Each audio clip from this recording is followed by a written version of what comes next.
Salut à toutes et à tous, soyez les bienvenus. Vous venez de me rejoindre pour un voyage unique. Nous sommes à plus de 17 000 km de Paris. Il a fallu presque 24 heures en avion pour arriver ici, entre l'Australie et la Nouvelle-Zélande, en Nouvelle-Calédonie. Ce voyage, j'en ai rêvé toute ma vie. Plonger dans des paysages de cartes postales, arpenter des montagnes et des forêts tropicales, visiter des îles paradisiaques entourées par un lagon gigantesque qui est inscrit au patrimoine mondial de l'humanité. Je vous embarque avec moi pour une parenthèse inoubliable. Soyez toutes et tous les bienvenus dans vos échappées belles en Nouvelle-Calédonie.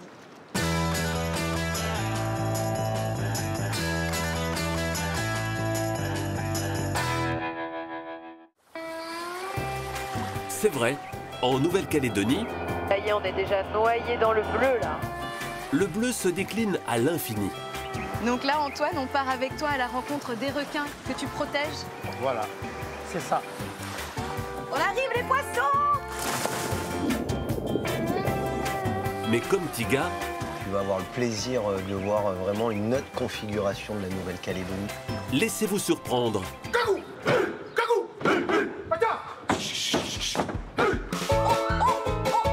Le cagou, il ne vole pas. Il a des ailes, mais il marche. Découvrez des cultures différentes Souvent, on me demande si ça me fait peur que mon fils monte en rodéo. J'aime autant qu'il monte en rodéo plutôt que d'aller faire du gymkhana avec des voitures ou aller chercher de l'adrénaline ailleurs. Et tout ça, ça s'est fait naturellement. Voilà, avec l'infiltration de l'eau. et des trésors à protéger.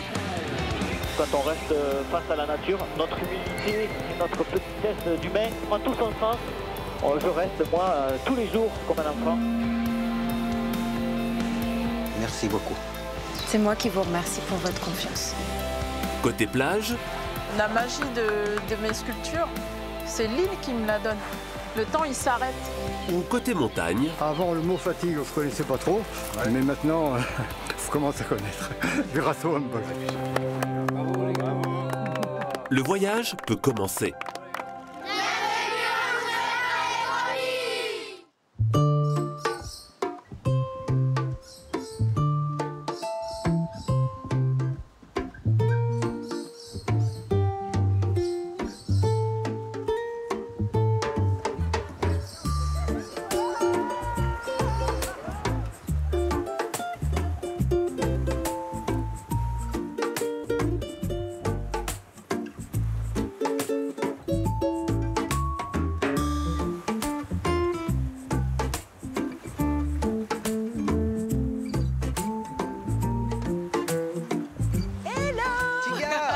Salut Philippe! Salut Tiga, bienvenue en Nouvelle-Calédonie.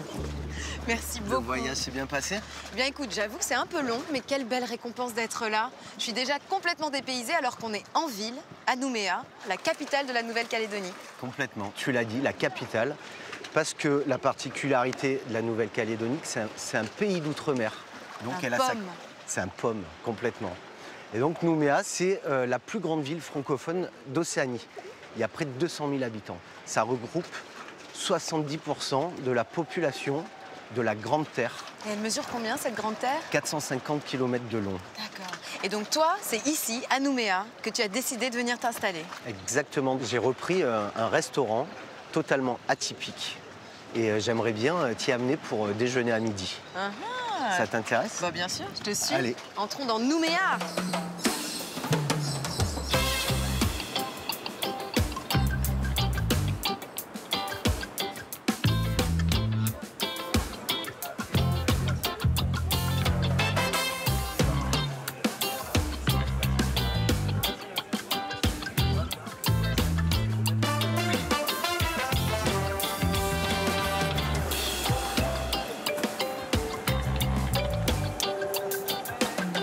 Voilà Tiga, bienvenue au marché aux poissons De Nouméa. de Nouméa.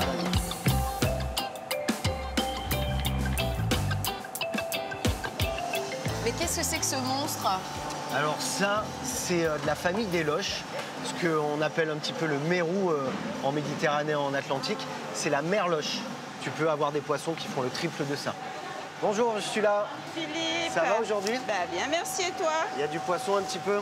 Comme d'habitude. T'as de la loche ronde, j'ai vu aujourd'hui. Oui. Qu'il y en avait une belle là. Là, attends, je te la montre.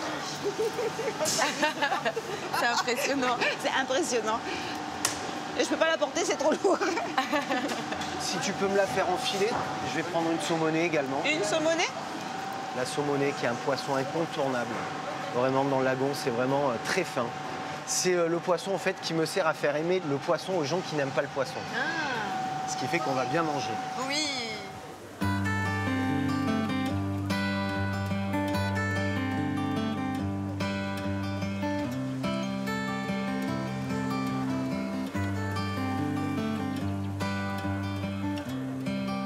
On est à la place des cocotiers.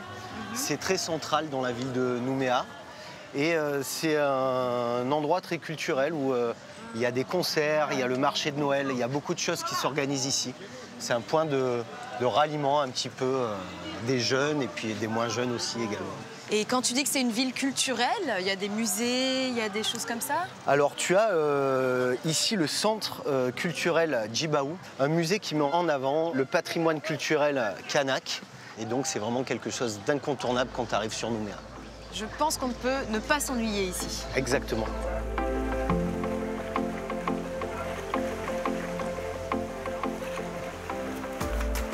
Voilà, Tiga, le bateau qui va nous amener au ponton. Bonjour. Avec notre capitaine, Ryan. Salut Ryan. Enchanté. Enchanté.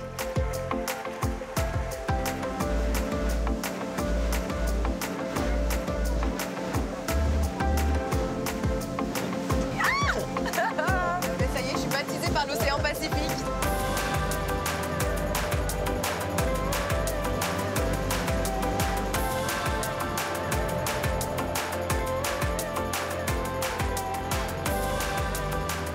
Là, on arrive au récif Tamanou et le ponton est positionné sous le vent du récif Tamanou. C'est un resto flottant en fait. Il y a une belle couverture corallienne, donc tu vas voir, on va visiter tout ça par le tunnel sous-marin. Parce qu'en plus, t'as un tunnel. Ah ouais, c'est le seul tunnel de Calédonie.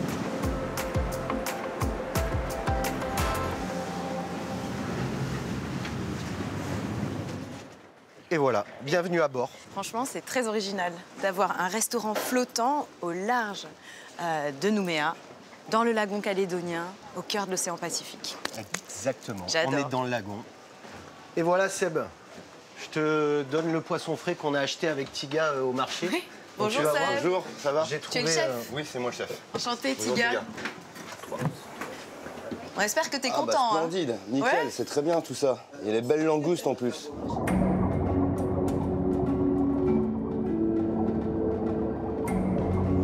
On entre dans le ventre du ponton. C'est ça, dans le tunnel. D'accord. Alors tu vois là, on a les chirurgiens qui sont les barres jeunes là. Ils ont des petits scalpels qui sortent au niveau de la queue. Et à côté, tu as aussi des poissons lapins. On les appelle ici les picots parce que quand tu les touches, ils t'envoient du venin et c'est assez douloureux. Donc tu les connais tous les poissons qui sont Voilà. autour du ponton là? Mais comment tu connais tous ces poissons? C'est mon travail aussi. En parallèle du ponton, en fait, je travaille dans le suivi environnemental sur les zones qui sont inscrites au patrimoine mondial de l'UNESCO, spécialisé dans les poissons. Donc, je fais du comptage de poissons. Donc, je suis compteur de poissons. Compteur de poissons. Voilà. C'est beau, hein? Tu racontes de belles histoires.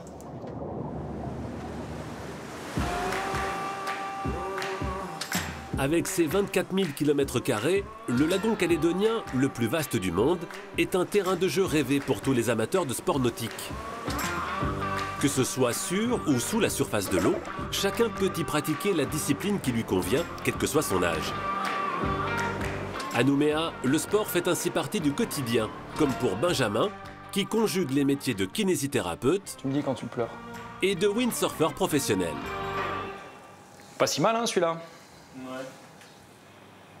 Mes patients le savent, hein. Ça m'arrive quand même souvent d'organiser mes semaines par rapport aux prévisions météorologiques, quoi. Mon camion, il est garé là, j'ai tout mon matériel qui est dedans.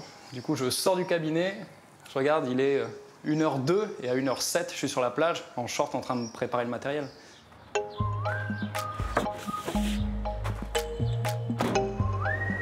Pour sa sortie du jour, Benjamin a jeté son dévolu sur l'îlot L'Araignère. Un paradis tropical où il est sûr d'être tranquille pour tester le nouvel engin flottant à la mode, le Wingfoil. C'est un peu la dernière tendance. C'est une sorte d'hybride entre la planche à voile et le kite. Alors là, j'ai monté un foil.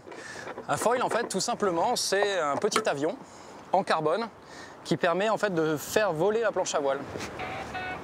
Ça fait aussi table de camping. Ben voilà, action! Bon, on arrive au bureau. Bon, ça va, ça devrait le faire. Oh là là, le sable il est chaud!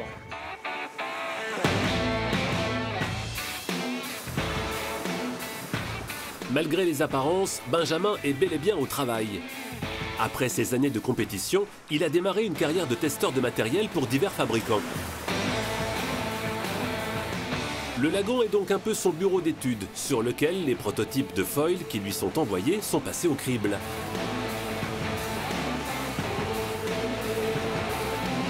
Grâce aux conditions qu'on a, grâce au site, la Lysée qui souffle quasiment toute l'année, c'est vrai que c'est un spot parfait pour développer toutes les activités.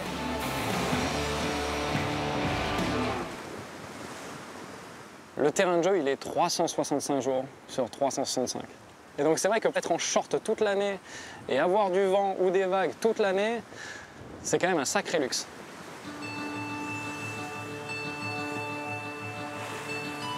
Si le lagon est un terrain de jeu exceptionnel sur l'eau, il l'est tout autant sous la surface.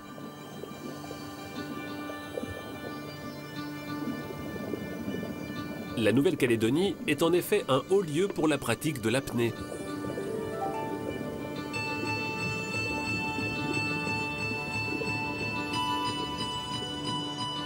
Tout au long de l'année, plusieurs centaines de pratiquants s'adonnent à cette discipline certes exigeante, mais accessible à tout le monde, pour peu que l'on soit bien encadré. Généralement, ce qu'on fait, c'est on fait une ou deux descentes tête en haut. Ça permet de vérifier les oreilles. Et ensuite, on passera tête en bas et on verra un petit peu au niveau technique là où t'en es, ce qu'on peut améliorer. Maria, oui. Motivée à fond? Ah oui. Ah, génial, ça me plaît. Des fois, je me demande pourquoi je fais ça, mais c'est retrouver cette sensation de magie. Faire un petit peu comme les poissons. Et donc, le programme, ça va être aller à 15 mètres et maximum 20 mètres. Moi, je suis une débutante. 7, 6, 5, 4, 3, 2, 1, top! Grâce au conseil de Pierre Crubillier, moniteur d'apnée et vice-champion du monde 2016, chacun peut ainsi explorer ses limites et peu à peu les dépasser. Quand on se retrouve au fond et qu'il faut remonter, c'est peut-être la partie la plus pénible, mais toute la partie d'avant, cette sensation de chute libre, la sensation de bien-être, c'est vraiment de la découverte, de l'exploration. La plongée bouteille, on est scotché, on regarde, on explore, on découvre. Là, c'est vraiment une recherche à l'intérieur de soi. Ouais. Tu veux la courte ou la petite? La séance du jour se termine par une plongée sur gueuse, un poids qui permet aux apnéistes de descendre à de plus grandes profondeurs sans avoir à fournir d'efforts.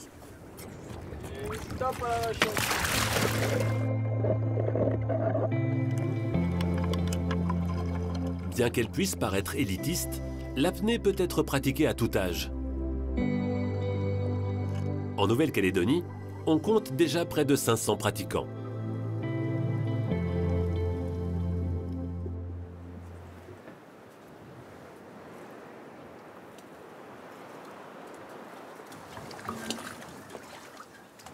Alors là, on y est, Tiga. Ouais, alors je suis hyper contente de partir à l'eau. Qu'est-ce que je dois savoir? De quoi dois-je me méfier? Ici, on peut voir plein de choses. Tout est gentil. Tout va venir te voir. Des fois, il y a de la curiosité. On va voir plein de poissons. On est vraiment sur une zone de nurserie où il y a plein de coraux foliaires. Tu vas voir, c'est très sympa. Foliaire. Foliaire. Voilà, Ils ont la folie, quoi. Ils ont la folie. C'est le paradis des poissons. T'en es un? Ouais, tu vas voir. On arrive, les poissons!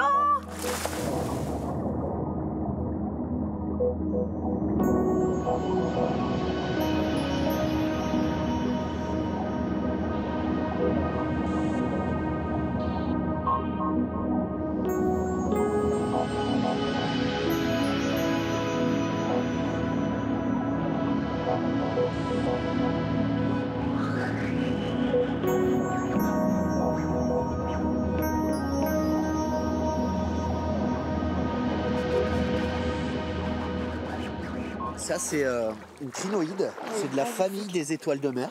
Tu peux la prendre dans les mains si tu mets ta main à plat. Oh my god. Oh oui. Voilà, super. Tu vois là, elle est toute épanouie là. Elle me fait des câlins.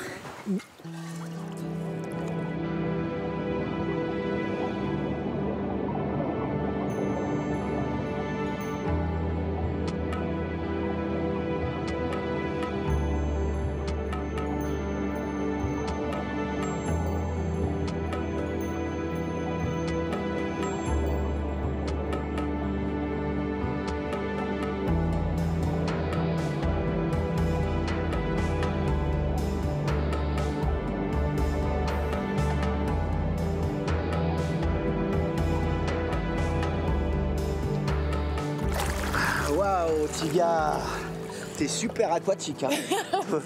Super, Tiga. C'est magnifique. Alors j'ai vu que là, quand on allait dans l'eau, t'as un super réflexe. Tu touches pas les coraux durs. Ouais. C'est les coraux constructeurs un petit peu du récif. Il faut pas les toucher d'une part parce que tu risques de te blesser et en plus de les abîmer. C'est très fragile. D'accord. Par contre, les coraux mous, t'as vu ? Ils sont beaux, ceux-là, ils dansent comme ça. Exactement, tu peux les toucher. C'est relativement doux. Ouais. Ils sont pas urticants. Et c'est pas un corail constructeur. C'est vraiment beau. Et le poisson long un peu clair comme ça qu'on a vu. Alors bah ça c'est une loche saumonée. Et tu vas en manger à midi. Ah c'est ça qu'on fait. Voilà. On va l'attraper. On va l'attraper. Allez.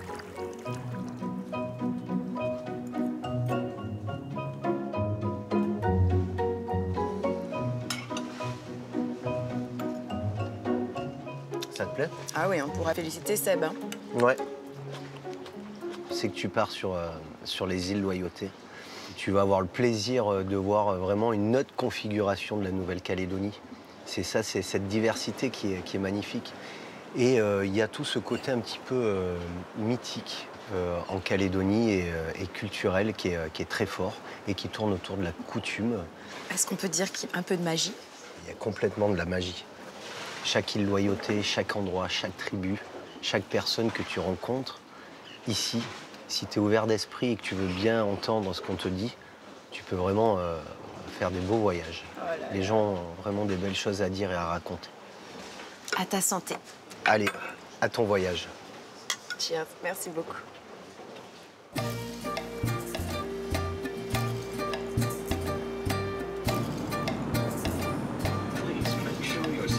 Securely fastened and that your window shade and your table are in the upright position. Thank you. Cabine d'atterrissage.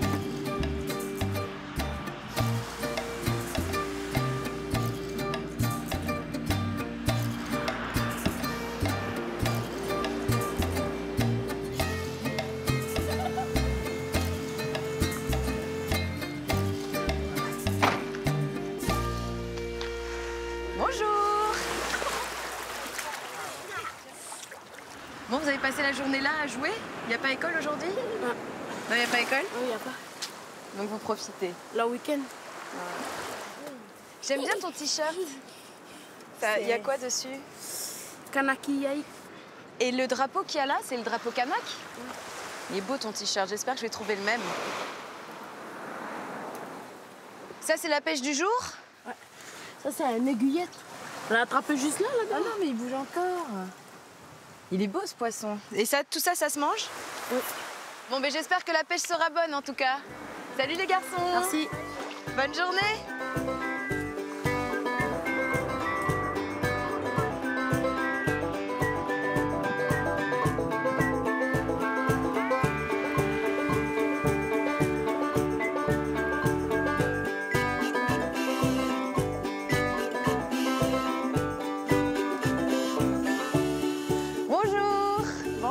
C'est toi? Marjorie. Moi, je suis tellement heureuse d'être arrivée à Ouvéa. Je te fais la bise. Merci beaucoup. Joëlla. Bonjour Joëlla. Tiga. Voilà, ici, on est chez Joëlla. Bosso. Voilà, le gardien de la cocoterie. Oui, voilà, je vois ça. Elle est belle, cette cocoterie? Oui. Et vous faites quoi avec les cocos qui sont là? Un peu de tout. On utilise le coco pour la nourriture, pour faire la cuisine. Vous avez aussi les cocos verts pour boire, les feuilles pour couvrir les cases. En fait, le cocotier, on utilise tout, du pied jusqu'à la tête. Ici, on dit que le cocotier, il est roi. C'est la première chose qu'on nous raconte quand on est ici. C'est un arbre sacré parce que justement, il nous nourrit, il nous couvre, il fait tout pour nous, tu vois. C'est pour ça qu'on ne le coupe pas. Ici, tu ne vois pas des arbres, des cocotiers qui sont coupés volontairement.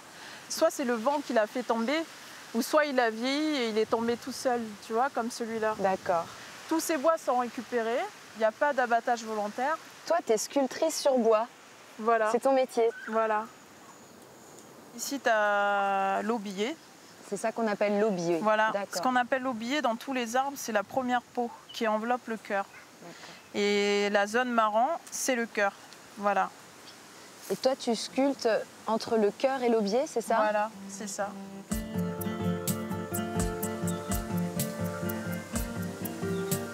Notre devoir en tant que Kanak, c'est de donner cette qualité de vie, d'entretenir cette nature et de faire les choses toujours sainement.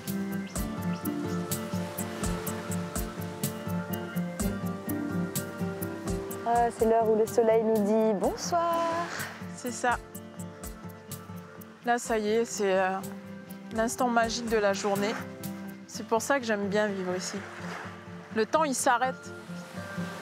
Est-ce que ça t'inspire? Ah bah oui, un peu ce calme. Bah, je pense que déjà, la magie de mes sculptures, c'est l'île qui me la donne. C'est elle. C'est la mer, c'est le sable, c'est le vent. Voilà mon bureau, bienvenue dans mon bureau. Voilà, tu vas dormir ici. On appelle ça le pilier de la coutume. Parce que dans le monde kanak, c'est à l'intérieur que tout se discute, tout se décide. Tu nais dans une case, tu te maries, tu es dans une case. Et quand tu pars, tu es aussi dans une case. Ah là là. Donc, voilà. Et chez nous, ici, on a deux règles. Et il y a le respect et l'humilité. C'est pour ça que les portes sont basses. Ah. Parce que quand tu te baisses pour entrer, ça t'apprend à rester humble. Il ne faut jamais l'oublier. Du coup, tu vas pouvoir bien te reposer, profiter et prendre de l'énergie pour demain, quoi. Voilà. Et pour ne pas passer à côté de mon passage à ouvert. C'est ça. Voyons. Allez, baisse-toi, Tiga. Vas-y, tu peux le faire. Même si elle est davantage connue pour son lagon, la Nouvelle-Calédonie, c'est d'abord une île montagneuse. La chaîne centrale qui la traverse du nord au sud sur 400 km est restée un territoire sauvage, vierge de toute présence humaine. Malgré l'altitude modeste, certains sommets sont très difficiles d'accès. C'est le cas du mont Humboldt, deuxième point culminant de l'île à 1618 mètres, est resté quasiment inviolé jusqu'à ce qu'un drôle de randonneur en fasse sa montagne fétiche.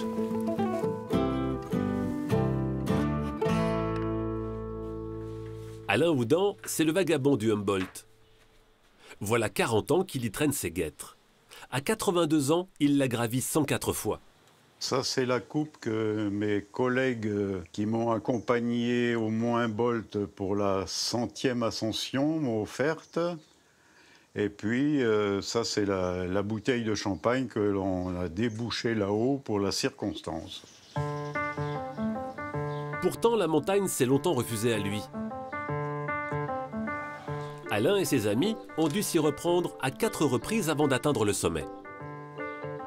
La première tentative pour monter au sommet du mont Humboldt, c'était les 9 et 10 juin 1979. Ensuite, deuxième tentative, 9 heures de marche, mais le temps nous manque pour aller au sommet. On ne savait pas où démarrer le sentier et dans quel état il était. Il y avait beaucoup de végétation, ce n'était pas entretenu. On s'est perdu plusieurs fois d'ailleurs. Hein. Tant qu'on n'était pas arrivé au sommet, on s'est dit, bon, ben, on va faire le nombre de tentatives qu'il faut. Il faut absolument qu'on arrive là-haut. C'était le but. Hein. C'était le but.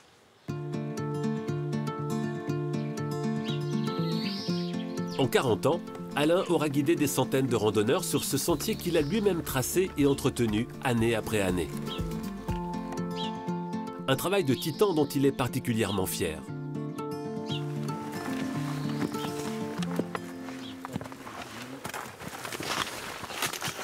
Alors 400, c'est pas l'altitude, hein. C'est le nombre de marches que j'ai taillées depuis le départ.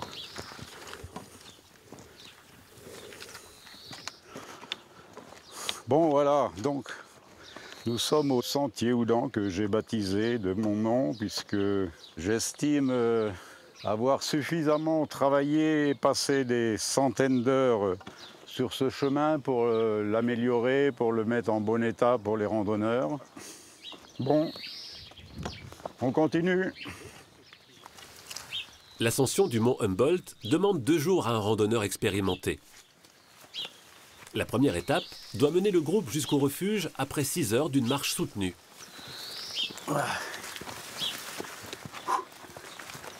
Wow. Dur. Mais pour Alain, l'ascension s'arrête désormais bien avant, au premier des 2 refuges construits sur l'itinéraire. Bon ben voilà, première étape pour nous, on va rester ici. Donc vous allez continuer, vous allez prendre la ligne de crête. On se retrouve demain. J'espère que vous aurez le beau temps pour aller au sommet. Je voudrais bien les accompagner encore, mais bon, j'ai peur que ça soit au-dessus de mes forces. Hein. Oui. Dommage.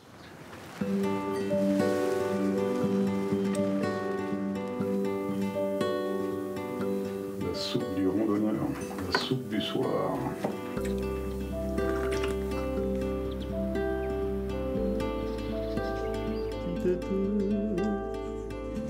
Dans le cahier du refuge, Alain consulte les témoignages des rares randonneurs venus jusqu'ici depuis son dernier passage.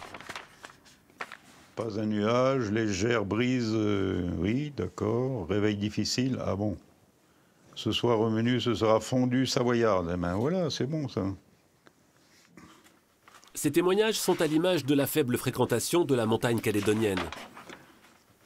En dehors du GR du Sud, qui est bien balisé, qui comporte des abris pour les randonneurs, ben ailleurs, il n'y a pas grand-chose, sauf ici, bon. Donc, quand on résume les possibilités de randonnée à travers l'île, ils ne sont pas nombreux. Ils ne sont pas nombreux, pourtant il y a un potentiel important. C'est dommage.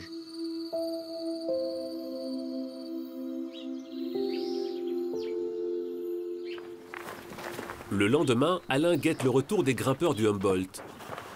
Tous rentreront sains et saufs, mais avec des fortunes diverses. Ça y est, ils arrivent là. Dernière ligne droite. Ah ben, ils s'en rappelleront de leur grimpette au Humboldt. Les rescapés du Humboldt. Ah. Vous avez bien failli retrouver un jour nos ossements. Je ne m'attendais pas à ce que ce soit aussi difficile pour mes capacités. Avant, le mot fatigue, je ne connaissais pas trop, mais maintenant, je commence à connaître. Grâce au Humboldt. Bravo, bravo.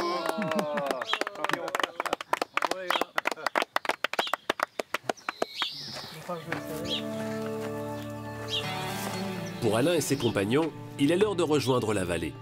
La cabane du Vulcain, au revoir, à bientôt. Au revoir, c'est pas un adieu. Pourtant que la montagne est belle. C'est certain, tant que ses jambes le porteront, le vagabond du Humboldt reviendra veiller sur sa montagne.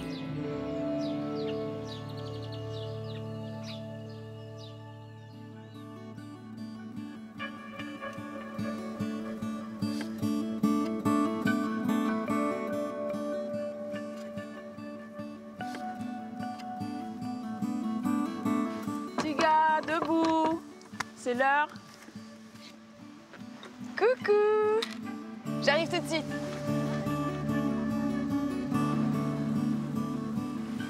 Bien dormi? Bien dormi et toi? Oui, super. C'est tes enfants? Oui, bah là tu as ma grande Sanjana Et puis mon petit Jean. Alors là, tu vois, je t'invite à ma table. Voilà un petit déjeuner UV1. Alors ici, c'est de la papaye d'UVA. C'est super bon pour le matin. Le coco vert, l'incontournable. Ouais. Elle est tellement bonne, cette noix de coco. Elle est super sucrée. C'est sucré, hein. Tu as grandi ici? J'ai grandi dans le monde entier, sauf ici. Voilà, je suis rentrée à mes 18 ans et pour faciliter l'intégration ici, je suis passée par la sculpture, par l'art kanak. Voilà. Et en faisant ce travail-là, c'est une manière de faire comprendre l'histoire d'UVA, mais aussi l'importance du cœur de notre île, l'importance de la volonté de protéger ces endroits. Pourquoi c'est toujours aussi nature-peinture? Il n'y a pas de bâtiments, il n'y a pas de grands hôtels. Ça, c'est un choix, ça. Moi, ma grand-mère, elle me disait toujours quelque chose. Elle me disait toujours, ma fille, n'oublie jamais qu'à UVA, c'est l'or blanc. L'or blanc, c'est à toi de le trouver. Mais il est sous tes yeux. Regarde bien. Et c'est ça qui te servira toute ta vie.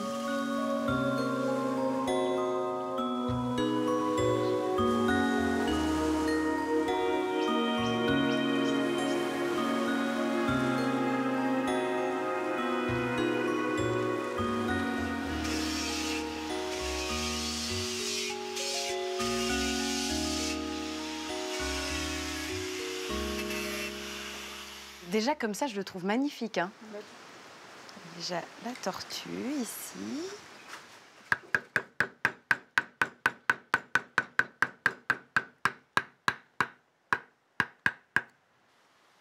Voilà. Voilà. Voilà. Tu vois que tu l'as, le coup. Voilà. Alors, ma mission, c'est de faire sa barbe. Et lui, quand il sera terminé, quelle est sa mission ? En fait, le gardien, c'est celui qui protège la demeure. C'est lui qu'on met devant la case, de chaque côté. Et tu fais que des gardiens? Je sculpte que les objets qui servent à protéger. L'être, les demeures, les lieux tabous. Qu'est-ce que c'est un lieu tabou? Un lieu tabou, c'est un lieu important à nos yeux. Quand tu pars dans le monde invisible, tu as envie que dans le monde des vivants, il soit gardé. Le monde invisible, c'est quand on passe de l'autre côté. Là, on est dans le monde des vivants. Oui. Chez nous, il y a les deux mondes. Nous, notre ancêtre, c'est pas qu'il disparaît. Il est avec nous, sauf qu'ils sont là tout le temps avec nous. Voilà. Qu'est-ce que tu penses de ma barbe? Moi, je trouve que c'est génial.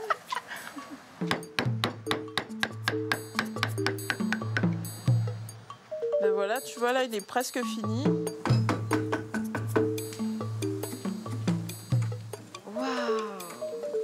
Voilà, comme ça, il te gardera.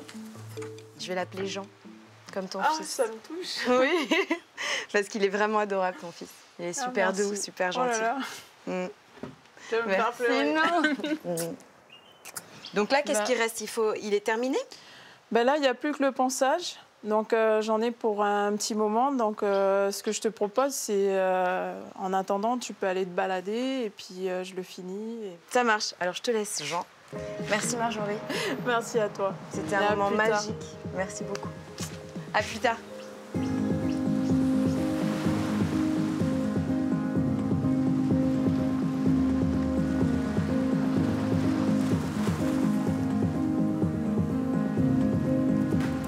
Bienvenue à vous tous. Le programme d'ici aujourd'hui, on va en face de la nurserie et jusqu'à la passe aux requins. D'ici à là-bas, il y a 3 km, il y a à peu près 40-45 minutes de marche.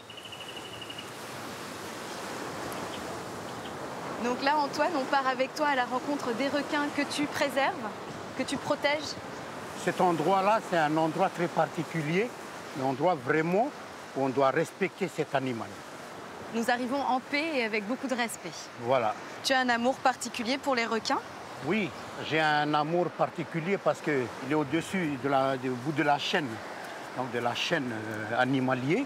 On est là pour le protéger, on est là pour ne faut pas le faire du mal.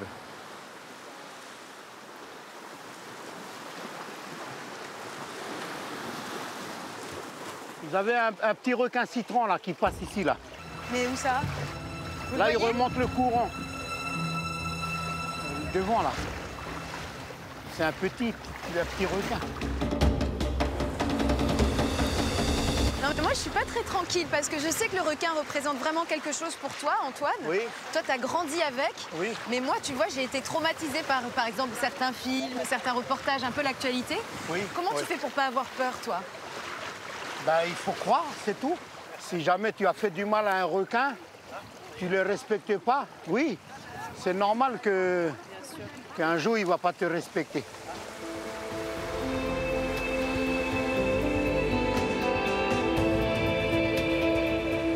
Donc ici, on appelle ça, c'est l'entrée de la nurserie. Ça s'appelle des endroits de réserve. Les bébés grandissent aussi à l'intérieur de la nurserie. C'est-à-dire, c'est le lieu où ils sont protégés pendant 1 an. Et après, ils savent à quel moment il faut ressortir de la barrière. C'est pour ça que depuis ce matin, on voit des petits requins par-ci, par-là, parce que ça y est, là, ils s'approchent pour apprendre à sortir.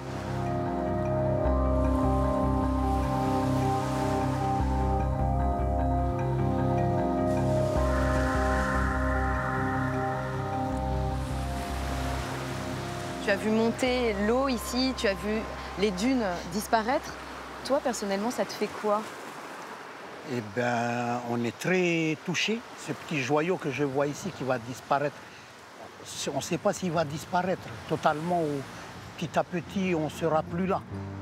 Ça nous touche au cœur qu'un jour, ça va disparaître.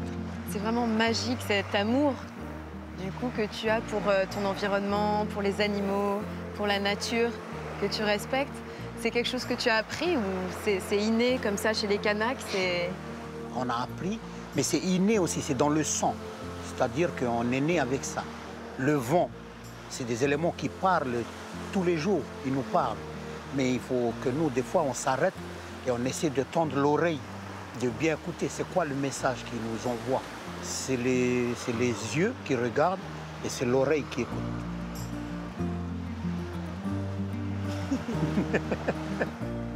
C'est bon. Génial.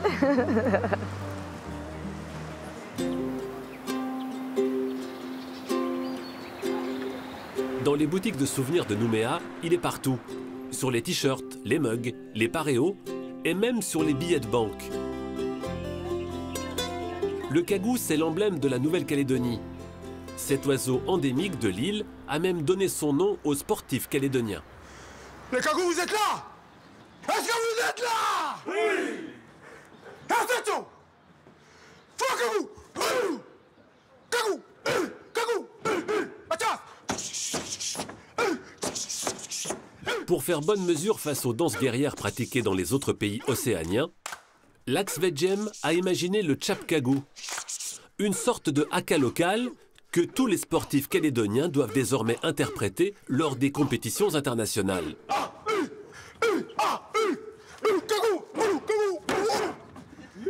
Merci.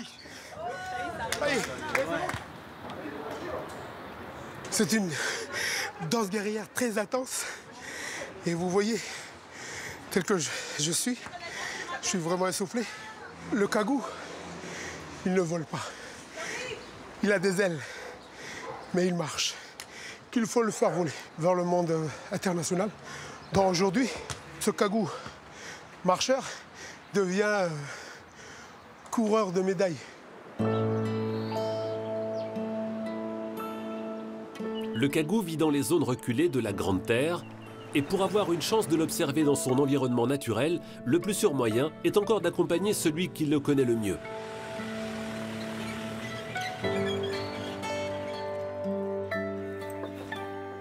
Jean-Marc Mériot est ornithologue. Et régulièrement, à la tombée du jour, il rejoint un refuge isolé dans la forêt afin d'être à pied d'œuvre tôt le lendemain pour recenser les cagous de la région.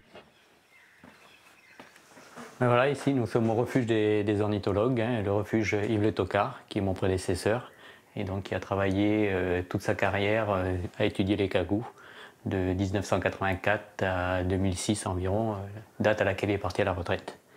Le recensement, c'est une méthode qu'il a mis au point dès le début, hein, donc elle est basée sur l'écoute des cagous le matin. Donc c'est lui qui m'a appris cette méthode-là, et c'est cette méthode-là que l'on met en œuvre tous les 5 ans depuis 1984. La nuit sera courte. Le réveil est réglé sur 3h30 du matin. car Jean-Marc devra avoir rejoint son poste avant l'aurore. Vite, un petit café pour partir sur le terrain. Et puis on va aller attendre le chant des cagous au lever du jour. Le cagou est plus que discret. Et le seul moyen de le repérer dans l'immensité de la forêt, c'est d'être présent au seul moment où il se manifeste. Là, je vais sur mon point d'écoute, légèrement en hauteur pour pouvoir positionner les différentes familles de cagous. Il est 5h moins le quart. On va espérer qu'ils chantent d'ici un quart d'heure. Normalement, ça devrait commencer. Quelques minutes plus tard, les premiers cagous se font entendre. D'abord par des petits cris lointains que seul cet ornithologue averti parvient à localiser précisément. Un premier cagou qui a chanté là-bas, un mâle. Jean-Marc, c'est l'homme aux oreilles d'or. Des centaines d'heures d'écoute ont développé chez lui une capacité unique pour identifier non seulement le nombre et la localisation des cagous, mais aussi leur sexe. Là, j'ai une famille qui est composée de 3 individus. Donc j'ai 2 mâles et une femelle. Donc ça me demande un peu de concentration pour bien distinguer, pour être sûr. Le chant du mâle est composé de 12 syllabes et le chant de la femelle, lui, n'est composé que de 5 à 7 syllabes. Là, j'ai une vingtaine de cagous qui ont chanté. Et là, à l'heure qu'il est maintenant, voilà. Ils vont tous partir à la recherche de nourriture, ce qu'ils font à longueur de journée, en fait. Dans certains secteurs du parc naturel de la Rivière Bleue, les familles de cagous sont si habituées à la présence de Jean-Marc qu'elles se laissent approcher sans difficulté.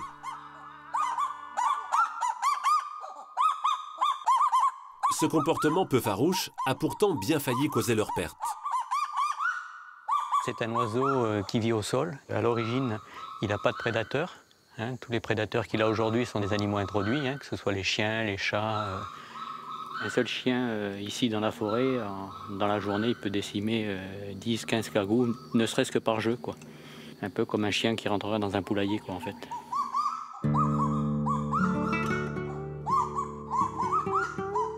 Au début des années 80, l'espèce est au bord de l'extinction. On ne compte plus que 60 individus. Un plan ambitieux est alors mis en œuvre pour sauver le soldat cagou. Destruction de ses prédateurs et protection de son biotope.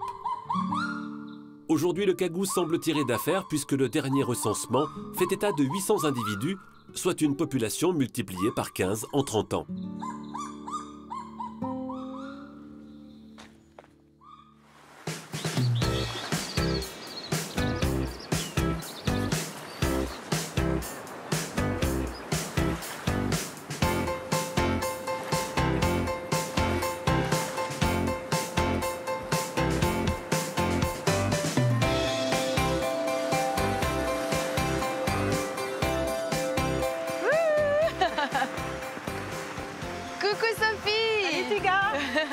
Tu vas bien?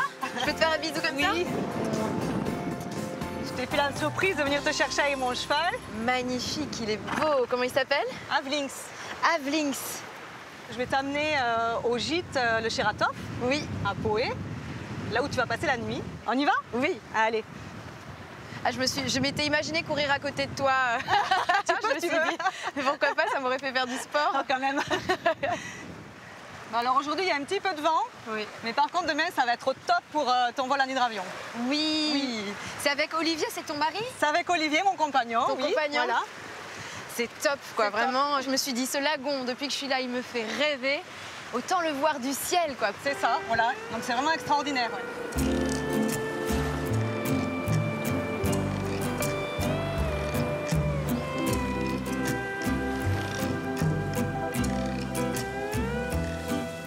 Donc voilà le gîte. C'était vraiment pas loin. C'était vraiment pas loin, tu vois. Donc voilà, ils t'ont réservé la verdine pour cette nuit.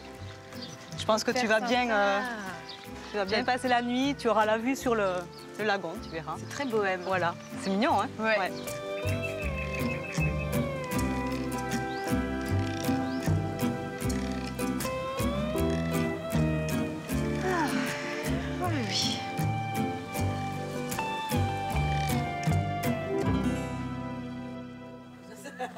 pas dans la maison.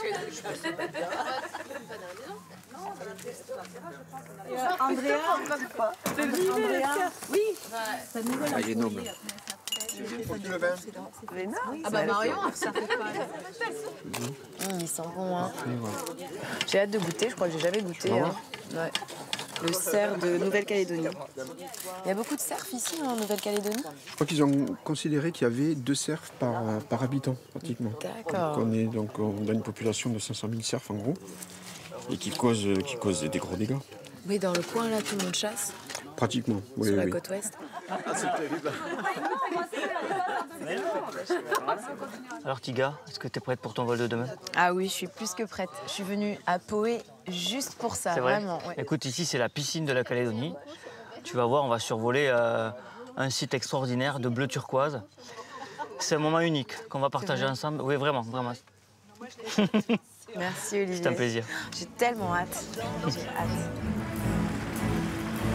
Capitaine Olivier et sa copilote Tiga sont heureux de vous accueillir à bord de leur hydravion Air Paradise. La température extérieure est de 25 degrés Celsius. Les conditions sont idéales. Capitaine Olivier, vous souhaitez ajouter quelque chose? Bon, on va se rapprocher du paradis. C'est parti. Wouhou!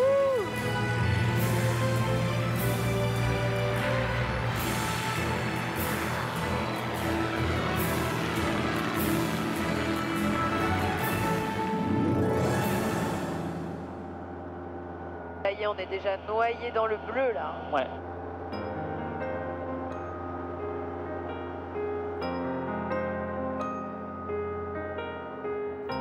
La barrière de corail, on la voit là, elle est délimitée par les vagues, c'est ça? Exactement, ouais. C'est un endroit de la Calédonie où c'est le plus près de la plage. Donc là, tu as le Grand Bleu, le Pacifique.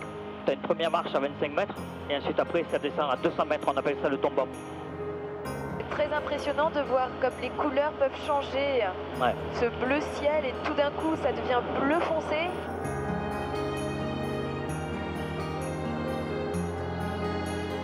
Est-ce que tu vois les points là? Oui. Tu fais un focus dessus. Oui. Là, il y a des raies, des requins, des dauphins, tout ce que tu peux voir en fait dans les belles cartes postales, elles sont ici.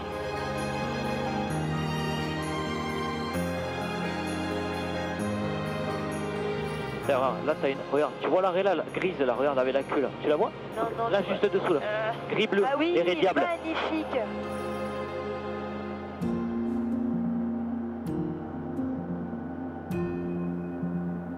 Tu vois cet îlot là? Oui. Regarde la forme qu'il a. Oui, il a une forme de cœur. Ouais.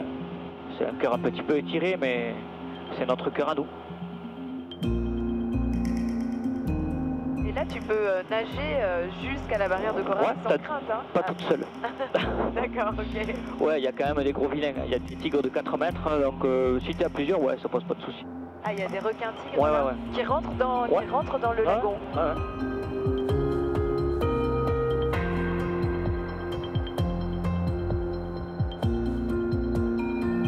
Là, regarde la tortue là. Waouh! Tu la vois là? Oui, je la vois. Alors écoute, on arrive dans un endroit qui est rare, où il y a une très grosse concentration de dugongs, on appelle ça les vaches marines. C'est une espèce qui est en voie de disparition. Ce site-là, ce qu'on survole, en fait, c'est un site où ils se sentent bien et donc ils se reproduisent. Donc, quand on reste face à la nature, notre humilité et notre petitesse d'humain prend tout son sens. Je reste, moi, tous les jours comme un enfant. Et tu vois, moi j'ai volé et j'ai vu à l'intérieur du lagon des dauphins mettre bas. Ouais. Et là, tu prends un coup dans la figure parce que tu vois vraiment la nature, les dauphins sont là. À 15 mètres, tu as un requin tigre qui est là pour manger ou quoi, au cas où. Tu vois vraiment, et ça triche pas, quoi. Tu vois, tu peux pas tricher.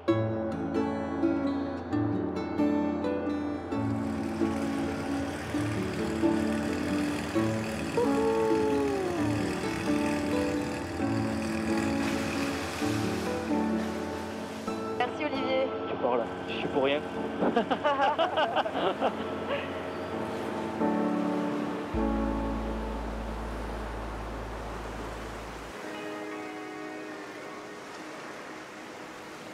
Des voiles blanches triangulaires ondulant doucement sur les eaux turquoises du lagon.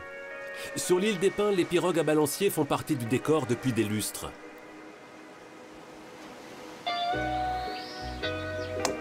En revanche, sur la Grande Terre, la culture de la pirogue s'était perdue au fil du temps. Aujourd'hui, quelques passionnés essayent encore de retrouver l'art disparu des maîtres piroguiers.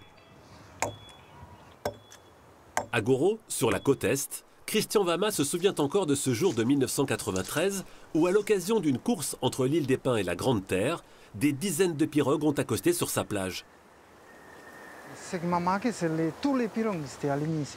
Il y avait au moins une trentaine de pirogues. Et ça, c'est resté dans ma tête. Donc un jour, il faut que je sache faire la pirogue. Lorsque Christian décide de se lancer dans la construction d'une grande pirogue, tous ceux qui à la tribu connaissaient encore cet art ancestral avaient déjà quitté cette terre, emportant avec eux leur savoir. Christian a dû tout réapprendre par lui-même. On s'est réapproprié le savoir, mais on a mis plus de temps que normalement. Là, on a fait presque 3 ans. Pour une première, ouais, c'est pas ça, mais c'est bon, l'essentiel, c'est qu'il flotte. Originaire de l'île des Pins, Haïlé Tikouré a grandi dans cette tradition des piroguiers.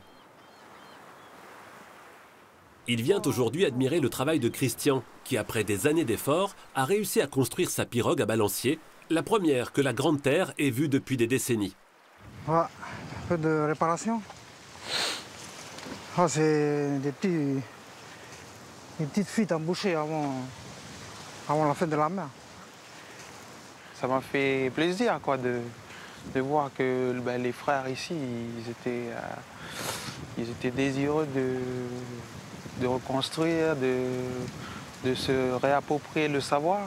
Parce qu'il y a une partie de nous qui est dedans, il y a une partie de notre histoire, de nos noms, qui sont liés à ces choses-là, qui font partie des fondamentaux, comme la case, la pirogue, le chant. C'est partie des éléments fondateurs, on va dire, de la culture, de la tradition kanak. Savoir construire, c'est bien, mais savoir naviguer, c'est encore mieux. Hey, Kiki, je t'ai pas montré les images de la traversée à nous de Nouvelle-Zélande. Haïlé est ainsi au cœur d'un projet très ambitieux consistant à offrir aux Calédoniens la possibilité de réapprendre les techniques de navigation ancestrales. Celles qui ont permis au peuple du Pacifique de conquérir ces territoires depuis l'île de Pâques jusqu'à l'Australie.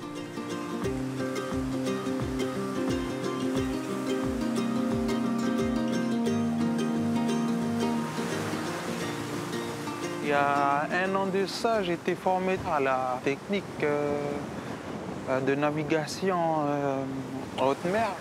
Donc la navigation, c'est à l'aide des nuages, de la houle, du vent, de la couleur des couchers de soleil, des étoiles qui nous guident de la nuit.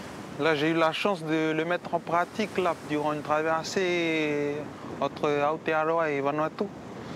Donc voilà, c'était 9 jours de mer, avec un capitaine fidjien qui nous a appris, on va dire, les bases.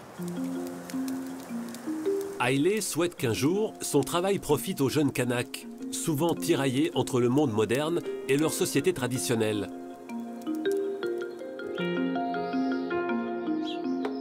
Après avoir traversé tous les océans à la voile, il y a quelques années, Philippe Naudin a jeté l'ancre dans le port de Nouméa. Il s'est lancé dans le projet de restauration d'un drua, une pirogue originaire des îles Tonga, taillée pour le large. Moi, je viens du milieu de la course au large, donc on n'avait jamais fait que copier les pirogues, nous en faisant des catamarans ou nos bateaux de course. Pour moi, c'est un symbole de développement durable. Ils arrivaient à faire des bateaux avec des produits naturels. Ils faisaient des pirogues comme ça de 50 mètres, juste dans du bois, avec du lien, avec des cordages qu'ils fabriquaient avec la nature. Voilà, là, je pense qu'on a beaucoup de choses à reprendre de tout ça. Regarde, baisse ta tête et regarde par en dessous. Regarde la ligne ici, lâche-le, je le tiens. Nous, l'idée, c'est qu'on va vraiment le plaquer comme ça, celui-là. Après, on va monter. Ce chantier, Philippe l'a souhaité pédagogique. Il a donc installé sa pirogue dans un centre dédié à la réinsertion des mineurs confiés à la justice. Là, pour les jeunes, c'est intéressant parce que c'est beaucoup manuel, en fait. Il y a beaucoup de ciseaux à bois, de rabots, de préparation. C'est long, c'est pas évident. Et il faut être assez précis. Mais c'est intéressant, quoi. En tout cas, les jeunes, ils semblent bien intéressés, quoi. C'est toujours sympa, quoi. Retour à la tribu de Goro. Pour Christian, aujourd'hui est un grand jour. Les amis sont tous venus prêter main forte pour l'aider à mettre sa pirogue à l'eau.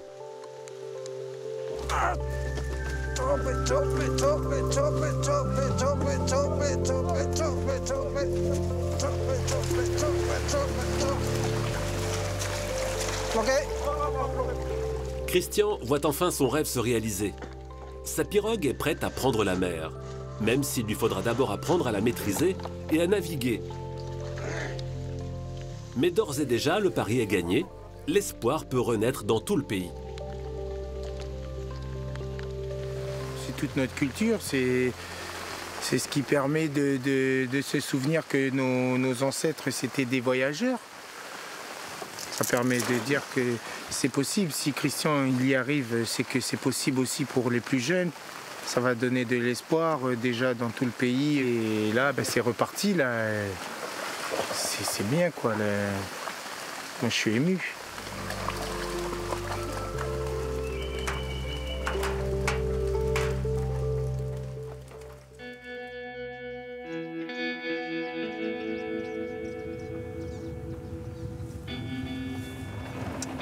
Yann, là nous sommes à environ 3 heures de route de Nouméa. On est dans le centre du pays là. Alors plutôt nord-ouest de la Nouvelle-Calédonie effectivement, au lieu dit Goyeta. Et où est-ce que tu m'emmènes? Alors là je t'emmène sur mon exploitation. J'y fais de l'élevage bovin, en élevage hyper extensif vu la grande surface de l'exploitation. Et donc beaucoup de travail et comme c'est ma passion, je ne prends pas ça comme une corvée, c'est vraiment ma passion. T'es né ici? Alors je suis né ici, je suis donc issu de la 4e génération en Nouvelle-Calédonie. Tes ancêtres, comment sont-ils arrivés ici? Alors c'est l'origine du bagne, voilà, et ils ont expié et donc lorsqu'ils étaient libérés, des concessions leur étaient octroyées.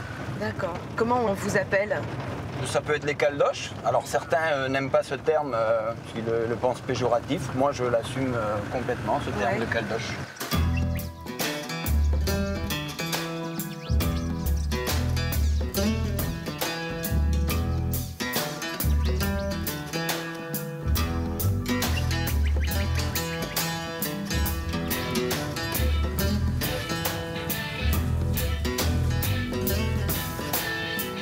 J'ai l'impression qu'on était attendus, non?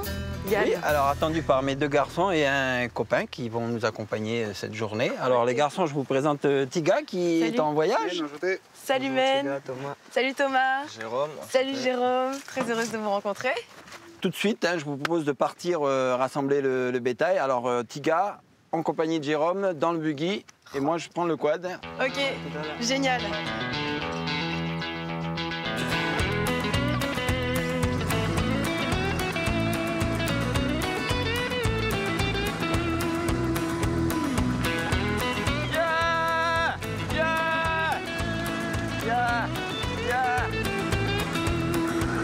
Ton père a l'air très heureux là, il est dans son élément. Ouais.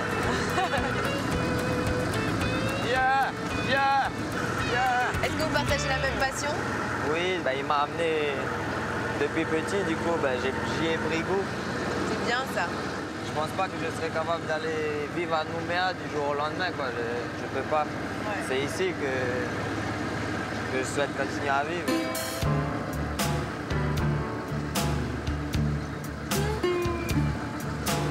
Qu'est-ce qui te plaît le plus? Moi, c'est bah, les chevaux. Bah, le cheval, il fait partie de l'élevage. Oui. Du coup, bah, c'est ça. Tu fais des courses aussi? Bah, j'y suis dedans maintenant, je suis jockey. T'es jockey? Ouais, jockey. Ah ouais, t'as vraiment poussé la passion jusqu'au bout, quoi. Ah oui, et moi je suis le seul local quoi, cette année. T'es le seul du coin, tu veux dire? Voilà, de Calédonie. Sur toute la Calédonie? Je suis le seul Calédonien. J'ai hâte de te voir à cheval. Moi, tu vas me voir, c'est pas trop ça. Hein. Ah ouais.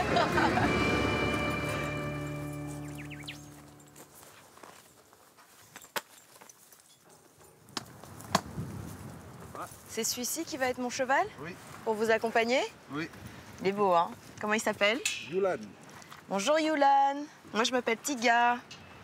Et j'ai pas trop l'habitude de faire du cheval. Ah. Bon, alors il va falloir se mettre dans le rythme, tout de suite dans le bain, puisque bon, il y a une certaine position à tenir sur le troupeau. On a chacun nos places habituelles et le troupeau est relativement habitué, donc tout devrait bien se passer. Allez, Youla, viens. Voilà.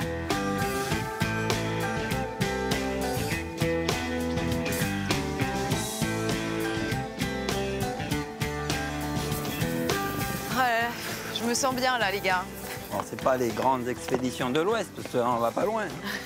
C'est tout le temps qu'on a gagné en les rassemblant avec le quad ce matin. Avec le quad, ouais.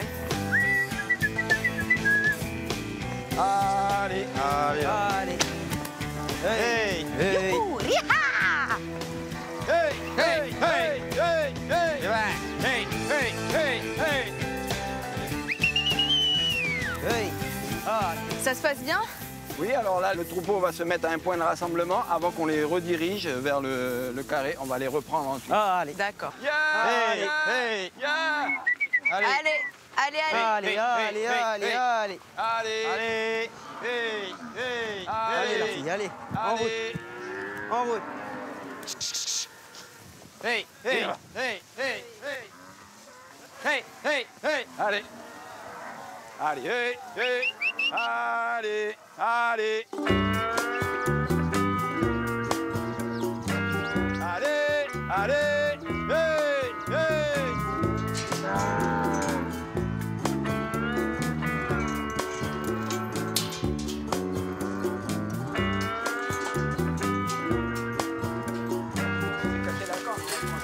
Doucement, oh.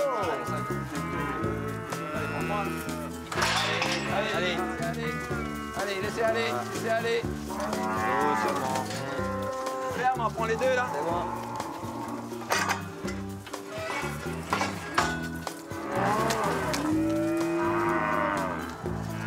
Il y a plusieurs races de vaches là, non? Ici, c'est tous des bramousines.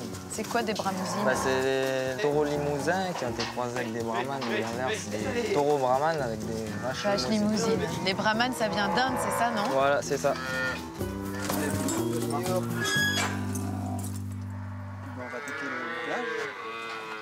On dirait le premier jour des soldes.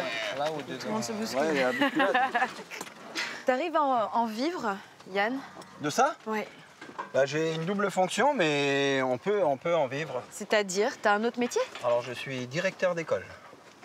Hein, on dirait pas. Ah ouais, ben non, j'aurais pas dit. Donc, ça fait 34 ans que je suis dans l'enseignement et 12 ans en tant que directeur d'école.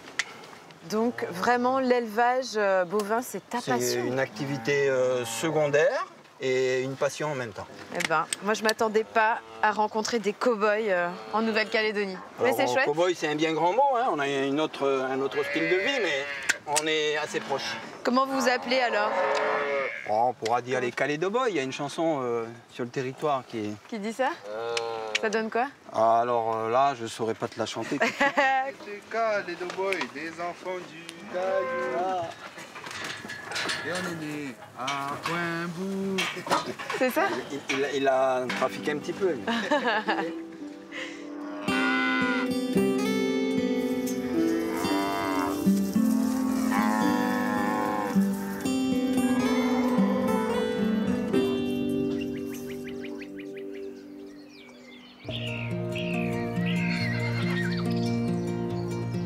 Des hordes de chevaux sauvages galopant librement dans la montagne. En Nouvelle-Calédonie, on pourrait parfois se croire davantage dans l'Ouest américain plutôt que sous les alizés du Pacifique. Depuis l'arrivée des premiers colons, le cheval fait intimement partie de la culture calédonienne.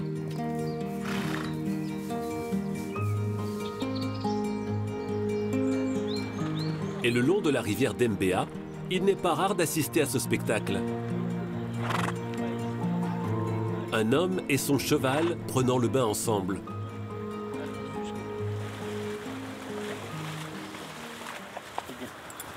Steve Gouassem est entraîneur de chevaux de course amateur. Allez, encore un coup. Allez. Et aujourd'hui, il s'occupe de Spear Chris Light, un pur sang qu'il a racheté il y a quelque temps. Bon, il a un peu son caractère, hein. J'ai mis du temps à avoir un contact avec lui et puis ben, ça y est, il commençait un peu à oublier son premier propriétaire et puis relier un lien avec moi.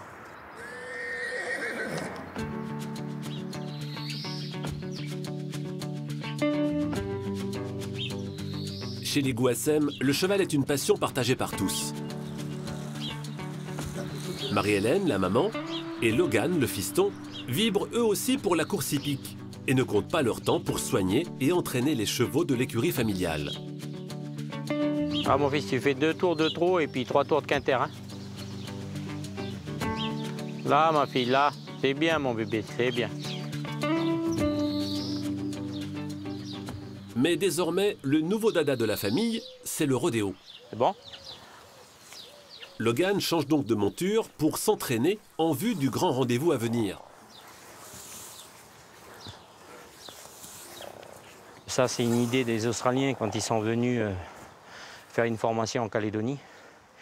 Et ils nous ont donné un schéma et qu'on a réalisé. Et puis, des jeunes s'entraînent dessus, quoi. Parce que ça va tellement vite sur les bêtes que on arrive mieux à régler nos gestes dessus le fût, étape par étape.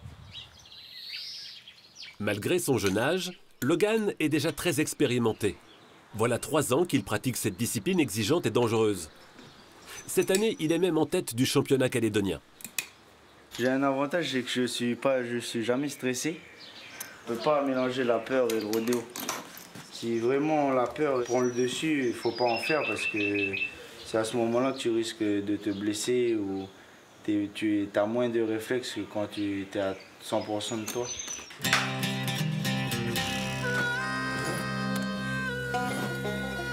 Direction Païta, aux portes de Nouméa.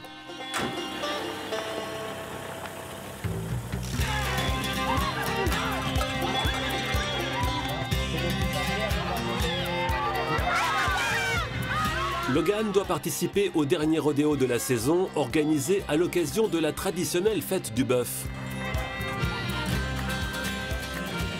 Un événement rassemblant tous les passionnés de la culture broussarde.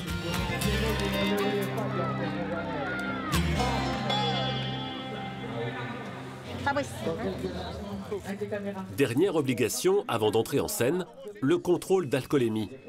Il doit être négatif au cas où les affaires tourneraient mal et qu'un participant doive subir une opération chirurgicale. Marie-Hélène, la maman de Logan, est aussi de la fête. Elle participe activement au bon déroulement du rodéo.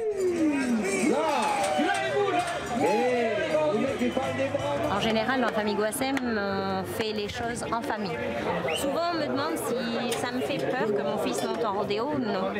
J'aime autant qu'il monte en rodéo, qu'il soit au top de sa forme et de son niveau, plutôt que d'aller faire du gymkhana avec des voitures ou aller chercher de l'adrénaline ailleurs. C'est au tour de Logan d'entrer dans l'arène. Il doit tenir au moins 8 secondes sur le taureau en furie pour espérer remporter le concours et le championnat par la même occasion.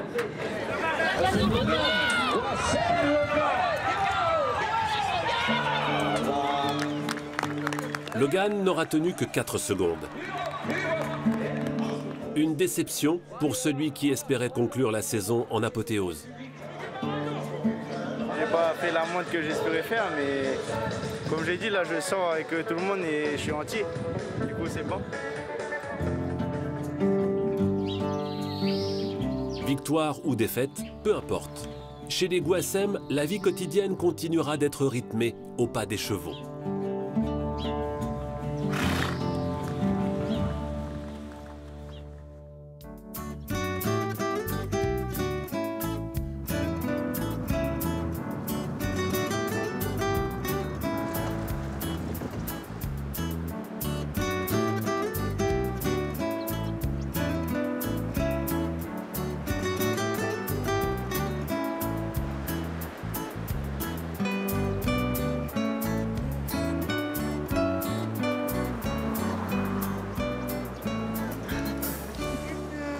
Hello! Bonjour Tia.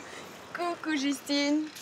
Enchantée de te rencontrer. Moi aussi, super heureuse. Un plaisir. Franchement, je suis arrivée de l'aéroport, c'est tellement beau. C'est la plus grande île des îles Loyauté ici. C'est ça. Et tu m'as demandé de te ramener du tabac, donc je t'en ai ramené. Tu es fumeuse? Alors, pourquoi tu m'as demandé du tabac? C'est pour la coutume.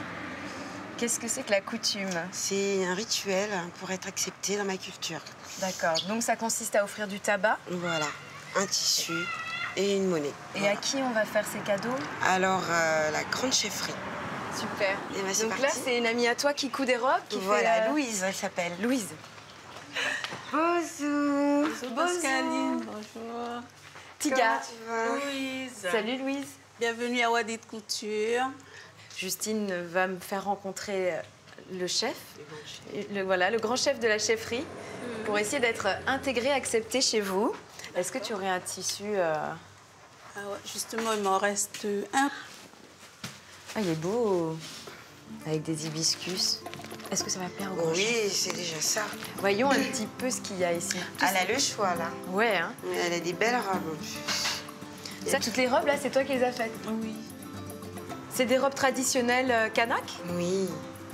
Elles ont un nom, ces robes? Au départ, c'était la robe mission. Maintenant, c'est la robe popinée. Popinée? Voilà. Combien je te dois, Louise, pour tout ça, s'il te plaît? Alors, ça te fera 10 000, s'il te plaît. 10 000 francs pacifiques. Voilà, merci. J'ai ça. Merci, Louise. Salut, Louise. Salut.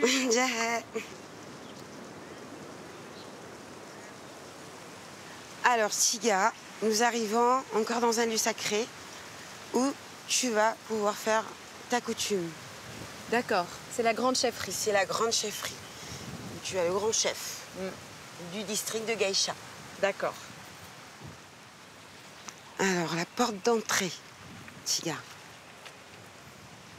Dis-moi, Justine, comment ça va se passer? Qu'est-ce que je ne dois surtout pas faire ou dire ou je voudrais pas être maladroite?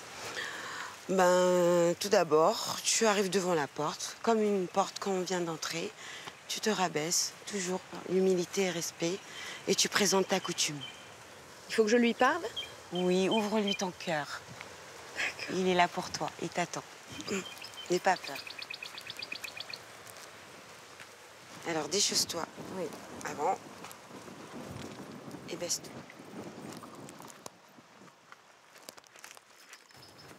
Bonjour. Bonjour. Bonjour. Je m'appelle Tiga, je viens me présenter à vous. Je suis en voyage en Nouvelle-Calédonie, que je suis vraiment séduite par votre archipel, par sa nature, par votre richesse culturelle. Et je viens vous demander, avec cette coutume, l'autorisation de découvrir votre vie en société, de découvrir votre île, Lifou. Avec beaucoup d'humilité, j'espère pouvoir faire partie de votre famille. Oleti. D'abord, bienvenue ici à la grande chefferie de Gaïcha. Ça, c'est une clé. La coutume, c'est une clé. Alors, c'est avec ce geste qu'on va ouvrir la porte. Vous êtes chez vous, faites ce que vous allez faire, la porte est ouverte. Voilà, merci beaucoup. C'est moi qui vous remercie pour votre confiance. Olé. Olé.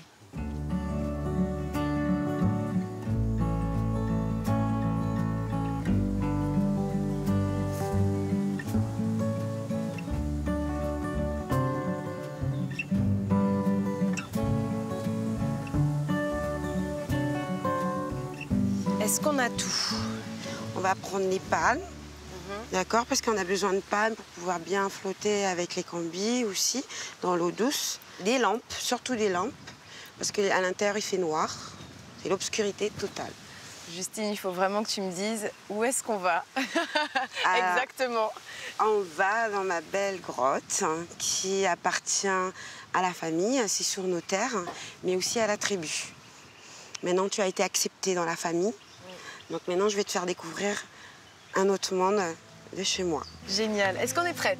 Oh, mais je pense qu'on est prête, on a tout. Est-ce qu'on a beaucoup de marches? On a un quart d'heure.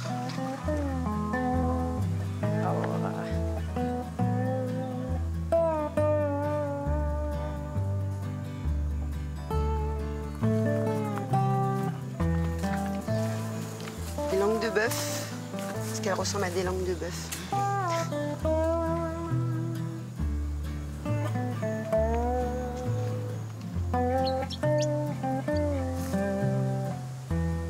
Attention à des pieds. Oh, qu'est-ce que c'est beau, Justine. Moi, c'est mon endroit de méditation aussi, de calme. C'est grandiose, quoi. On se sent tellement petit, là.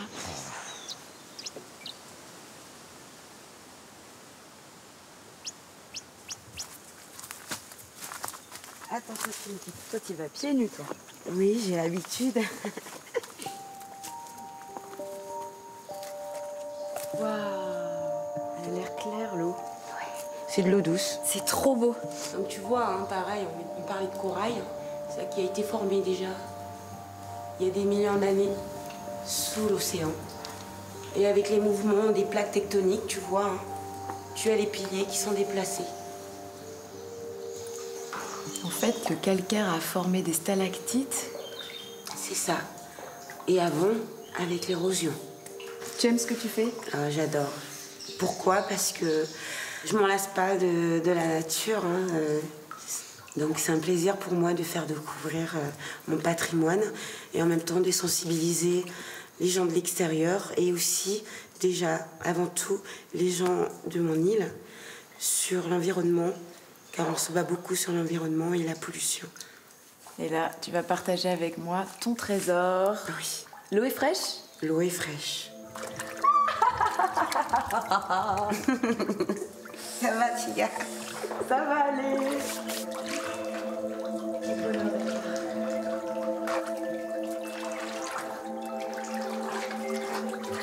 On va quitter la lumière. Ouais.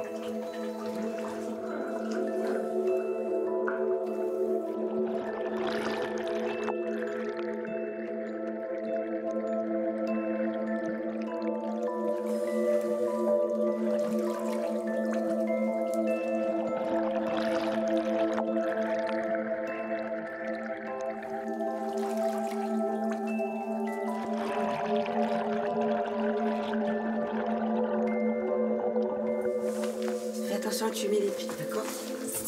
Et les jambes. Alors, quelle impression ça te donne? J'ai l'impression qu'on est entouré de glace à la vanille. Ouais, c'est ça, tu vois. Chantilly.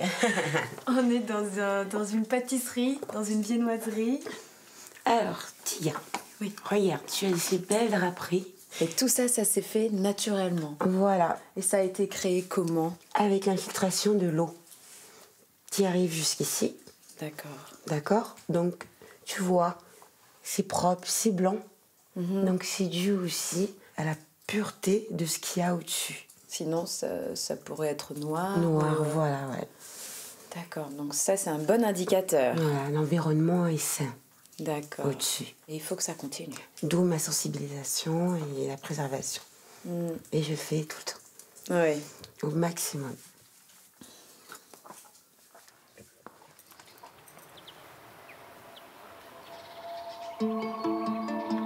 Aussi vaste que la Martinique, Lifou est 30 fois moins peuplé avec seulement 10 000 habitants. C'est ici que vivent Michel Mollet et Issa Rouala, deux jeunes artistes modernes, ouvertes sur le monde, mais fermement attachés à leur île et à leur culture kanak.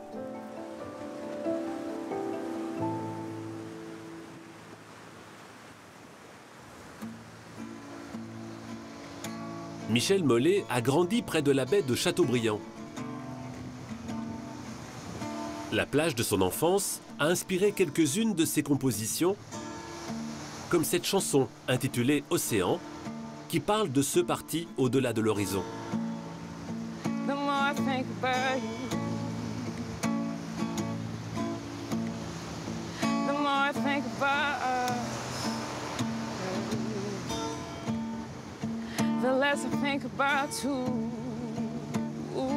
Ça parlait du départ d'un de mes amis en fait.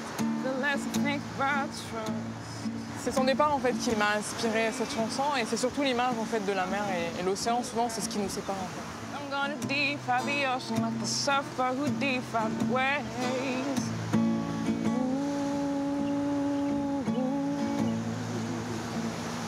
Lifou c'est mon berceau, c'est là où j'ai grandi. Je passais toutes mes vacances ici avec mes grands-parents. Je venais me baigner à la mer avec mes frères et sœurs. c'est mon point de repère. C'est là où tout a commencé et là où je pense tout finir. Même si sa voie unique a depuis longtemps franchi les limites de l'île, Michel a décidé de rester vivre à Lifou, par amour pour son île. Chaque jour, elle se rend à la pharmacie du village où elle apprend le métier de préparatrice. Bonjour. Ça va? Oui. Et toi? Ça va, merci. Après quelques prestations remarquées sur les scènes et télévisions calédoniennes, les collègues de Michel et les clients de la pharmacie sont tous fans de la jeune chanteuse et lui prédisent une belle carrière artistique. Quand elle est venue dans la pharmacie la première fois, je lui ai dit « Mais tu es Michel Mollet, la chanteuse !» Et c'est vrai que je suis fan. Les clients, quand elle est là devant, ils nous disent « Oh, c'est notre petite star !» Elle a quelque chose que les autres n'ont pas, c'est ça qui est important. Love, love is in everyone. Ooh. Michel vit chez sa grand-mère. Jour après jour, elle apprend le savoir traditionnel et les fondements de la culture coutumière. Lolo. Voilà. Lolo, regarde, c'est les amoureux, ça. On dit amoureux parce que si on passe à côté, ça colle. Alors moi, je dis amoureux. C'est le médicament, ça, pour moi. C'est un dictionnaire elle-même. J'avais une petite otite, elle m'a montré la fougère dans le jus est utilisée en fait pour le mettre dans l'oreille. Ça a été efficace pour le coup. Ouais. Et donc ça, ça fait partie de nos richesses, quoi. Michel et sa grand-mère reçoivent la visite d'Issa, venue partager le plat traditionnel. Et ça, c'est quelqu'un qui fait énormément de choses. Elle écrit, elle réalise des films, des courts-métrages, elle danse, elle chante aussi. Elle est multitalentueuse, je dirais.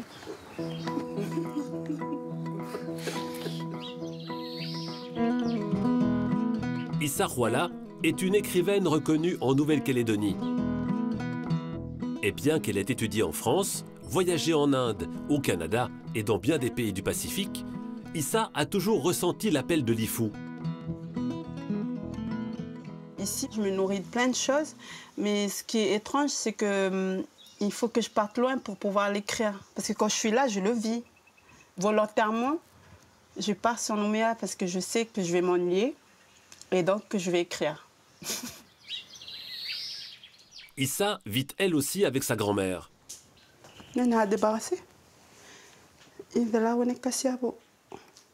Elle lui parle en dréou, la plus parlée des 28 langues kanak.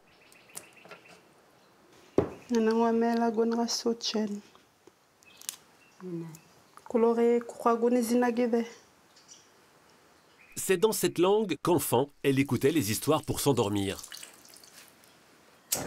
Elle nous raconte toujours ces Jenny-là, c'est Cendrillon en djéou. Sauf qu'au lieu de se marier avec un prince, il se marie avec c'est un chef. Et je me rappelle qu'une fois, quand elle me l'a raconté, je lui ai dit « Mais Néné, tu as volé de Walt Disney ?» Et puis elle me dit « Ben non, c'est ma mère qui me l'a raconté et sa mère, ma grand-mère. » Et oui, voilà. Donc le fait que je sois écrivaine, je tiens un peu d'elle. Ce goût des mots et du voyage, Issa tente de le transmettre aux enfants de sa tribu. Samir a reçu le vélo, est-ce qu'on dit où il rêve depuis longtemps ou dont il rêve. Chaque semaine, après les avoir aidés à faire leurs devoirs, elle les invite à s'exprimer par le théâtre. On improvise, on improvise. Prenez des bancs pour vous mettre autour. Ah, vous êtes en direct là, vas-y. Faites vos têtes. Oh, trop de la chance. Hier, il a mangé steak frites salade. Tu peux envoyer pour nous qui mangeons sardines tous les jours. Lol. Oui, papa. T'inquiète, je fais mes devoirs. Oh non, mais pourquoi je suis bien avec mon père? Jouée devant toute la tribu, La recette du spectacle permettra à la petite troupe de partir à la découverte de la Grande Terre, si proche et à la fois si loin de Lifou.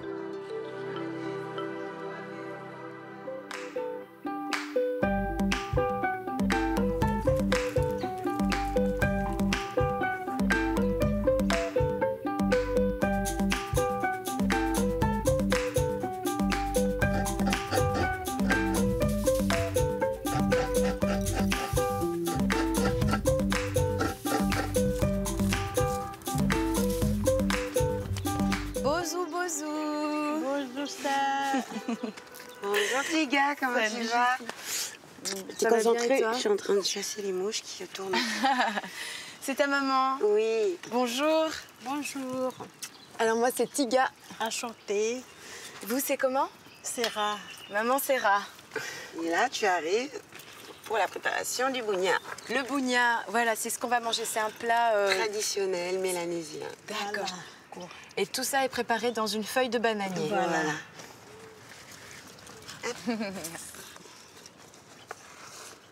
Il y en a pour combien de personnes? Là, j'ai fait un grand bougna pour 4 ou 5 personnes. 4 ou 5 personnes, d'accord. Voilà. Voilà, ça y est, c'est fini. Il ne reste plus qu'à le mettre au bain-marie. Ça y est, au c'est bain-marie. bon. Je vais doucement. Voilà. Allez, Tiga, doucement. Voilà. Il va être bon, ce bougna. Et voilà.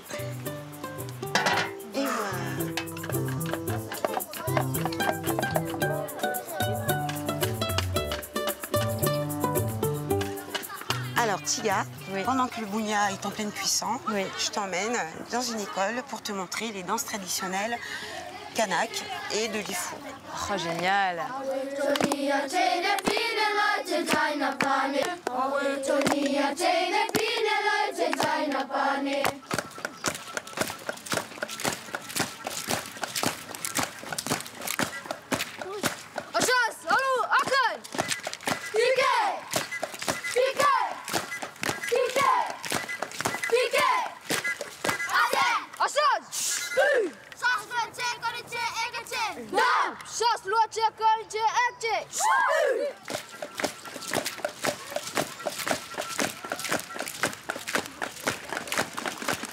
Mais vous êtes trop beaux tous, là. Tiga? Oui. Alors, cette surprise, elle t'a plu? Oui. Super. Je me suis fait plein de copains. Donc, maintenant, on va aller voir le bougna. Comme il était en pleine cuisson, je pense qu'il va être cuit. D'accord. On va aller se régaler maintenant. Ok, super. Allez, on y va. Salut. Ah, mais non, on n'a pas fait assez de bougna pour vous tous. Mais la prochaine fois. Salut. Attention, il est chaud, le bougna. Il est chaud? Ah, ça va, il n'est pas trop lourd? Oh, la déco, magnifique.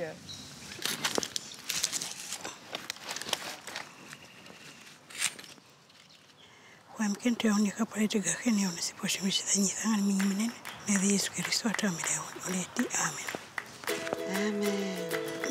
Bon appétit. Eh ben, bravo maman Serra. Même le poulet, là, il est parfait. Ça va, tu te régales? En tout cas, ces échappées belles en Nouvelle-Calédonie se terminent autour d'un bon bougna préparé par toi, maman Serra. Merci beaucoup. Au fur et à mesure de ce voyage, nous avons découvert une diversité exceptionnelle de paysages et un parc naturel unique. Ce qui fait la beauté de ce pays, ce sont les Calédoniens eux-mêmes, les gens comme vous qui ont protégé leur patrimoine naturel et culturel intelligemment, avec beaucoup d'amour et avec beaucoup de courage aussi. Pour ça, je vous félicite et je vous remercie parce que je pense sincèrement qu'il y a très peu encore sur Terre d'endroits comme ça, préservés. Et je dois rentrer chez moi, j'ai le cœur lourd de vous quitter. Je vous remercie de m'avoir accepté dans votre vie, dans votre quotidien, sur votre paradis terrestre. Merci. Tu seras toujours la bienvenue, en tout cas, ici. Merci beaucoup, Justine. Et pour connaître les bonnes adresses de ce voyage, retrouvez-moi sur les réseaux sociaux. Je vous dis à bientôt pour de nouveaux voyages et de nouvelles aventures. Tata, c'est ça? Olé, c'est ça. Olé. Ciao.